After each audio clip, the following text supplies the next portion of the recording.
Bonjour, bonsoir tout le monde, j'espère que vous allez bien. Donc je fais cette vidéo avant que la nuit tombe. On va parler des talents gâchés du football français. Donc c'est encore une fois mon avis, comme souvent quand je donne mon avis.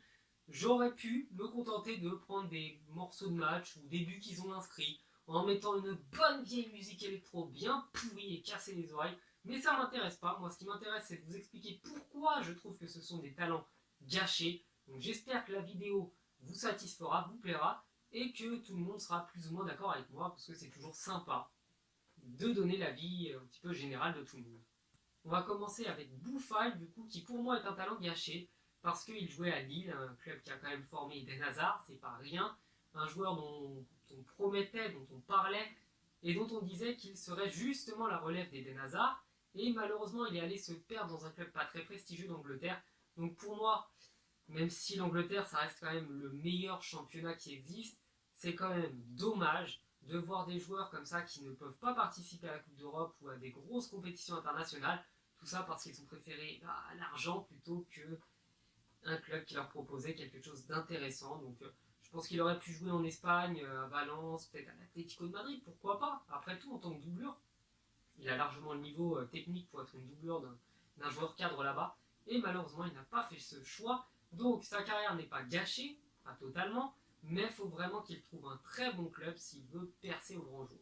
Donc le second, c'est Riyad Boudebouz. Pour moi, c'est gâché parce que en 2008, il était extrêmement prometteur et lorsqu'il a quitté Sochaux, on le voyait comme un joueur talentueux. Malheureusement, il est allé se perdre à Bastia, puis à Montpellier, puis au Betis Séville. Donc même si le Betis, c'est pas n'importe quoi comme club, ça vaut pas quand même son petit rival de là-bas, de Séville. Donc c'est dommage, je trouve. En plus, il joue pas énormément là-bas. Donc Boudebouz, qui était un joueur extrêmement prometteur, et pour moi, il a un petit peu tué sa carrière. En troisième, je vais parler de Marvin Martin, lui aussi un joueur qui fait partie de ces gars qui étaient techniques, dont on promettait qu'il serait la relève de Zidane. Il y en a eu tellement de relèves de Zidane que malheureusement on ne l'a pas trouvé. Donc lui aussi est allé se perdre un petit peu partout et un petit peu n'importe où. Donc malheureusement, j'espère pour lui qu'il retrouvera peut-être un bon club, mais ça m'étonnerait fortement. On approche de la fin du classement. Donc en deuxième position, le quatrième joueur dont je vais vous parler, pour moi c'est Gourcuff. Donc carrière gâchée, le mec il a quand même commencé au Milan AC, il a été champion de France avec Bordeaux, après il est parti à Lyon, et après des bandades, c'est parti n'importe comment, il a fini dans des clubs qui jouaient le bas de tableau, le mec ne joue jamais puisqu'il est toujours blessé, ça doit être le cousin éloigné de Pastore, je ne sais pas. Donc ce joueur, si vous prenez les clubs qu'il a fait dans l'ordre, c'est catastrophique. Par contre, s'il avait commencé à Dijon pour finir au Milan AC, là j'aurais dit respect. Ça n'a pas été le cas, donc une carrière gâchée par des blessures et une santé vraiment trop fragile. Et pour conclure, du coup, je pense que vous l'attendiez, c'est Hatem Ben Arfa. Pour moi, lui, c'est le pire, parce que ce mec, c'est un tueur. Concrètement, dans ses jambes, il est capable de mettre des buts comme Messi peut le faire.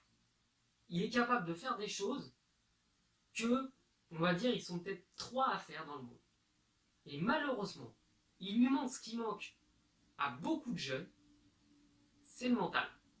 Il n'a pas le mental pour être dans un grand club, il n'y arrive pas, il a eu sa chance au PSG, il n'a pas réussi à la saisir, il ne s'est pas comporté comme il fallait, il a peut-être fait des erreurs de jeunesse, mais qu'on ne doit pas faire quand on a 30 ans.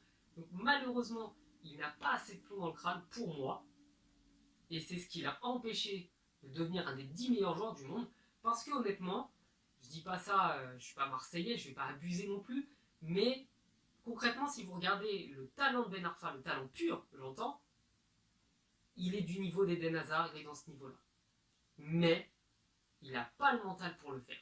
Quand il était à Lyon, ça allait pas. À Marseille, ça allait pas. En Angleterre, il n'a pas réussi justement parce qu'il n'avait pas le moral, il n'avait pas la tête pour être un grand joueur. Au PSG, ça a été la cata. Et par contre, lorsqu'il est dans des clubs un petit peu inférieurs comme Nice l'a été, comme là à Rennes, et ça se passe très bien, mais je pense vraiment pas que Hatem Ben Arfa puisse un jour devenir un des meilleurs joueurs du monde. Bon, et bien voilà, la vidéo est finite. Oui, je sais, ça se dit pas fini, mais je le dis quand même.